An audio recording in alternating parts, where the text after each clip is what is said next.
ఇప్పుడు స్కూల్కి పిల్లలు వెళ్తారండి, వాళ్ళకి నేను ఫీజు కట్టాలన్న టెన్షన్ ఉంటుందా? నేను క్యారేజ్ వండుకుని పట్టుకెళ్ళాలని టెన్షన్ ఉంటుందా? బాబాయ్ రేపే ఫీజు లేట్ డేట్ అని టెన్షన్ ఉంటుందా? ఉండదు. ఎందుకు? మా డాడీ చూసుకుంటారు, మా మమ్మీ చూసుకుంటారు. మనకు కూడా టెన్షన్ ఉండకూడదు, కలవరం ఉండకూడదు. దేవుడు అన్నీ చూసుకుంటాడు. దేవుడు మన తండ్రి కదా, తండ్రి కంటే తండ్రిలా మనల్ని ఎక్కువగా చూసుకుని మన అవసరతలన్నీ చూచుకునే దేవుడు, మన అక్కర్లన్నీ ఎరిగి ఉన్న దేవుడు, ఆవేదనను చూచుకునే దేవుడు, అన్నిటినీ చూచుకునే దేవుడు. యెహోవా ఈరేగా నేను చేస్తాను కార్యాన్ని. ఒక ఆవిడ దగ్గరికి వెళ్ళి, అమ్మా నా మనసు నీకు కనిపిస్తుందా అని అడిగిందంట.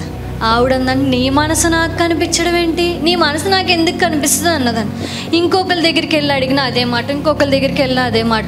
ఇంకొకరి దగ్గరికి వెళ్తే, నా మనసే నాకు కనిపించట్లేదు, ఇంక నీ మనసు నాకేం కనిపిస్తుంది అని చెప్పినప్పుడు, అవునా నేను చెప్పేదాకా నా మనసు ఎవరికి కనిపించదా?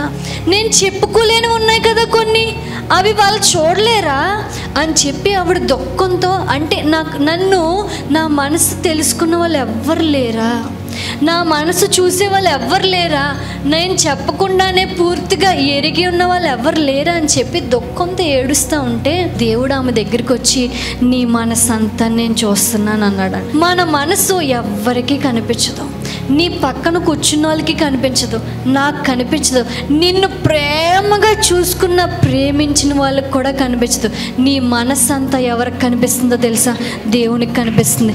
నీ మనసు అంతా చూస్తున్నాడు ఆయన. ఎంత వేదనో, ఎంత నలుగుల్లాటో, ఎంత ఇరుకాటంలో పడిపోయావో, చెప్పుకోలేక ఉండలేక నలిగిపోతూ సతమతం అయిపోతుందో నీ మనసు, అదంతా చూస్తున్నాడు.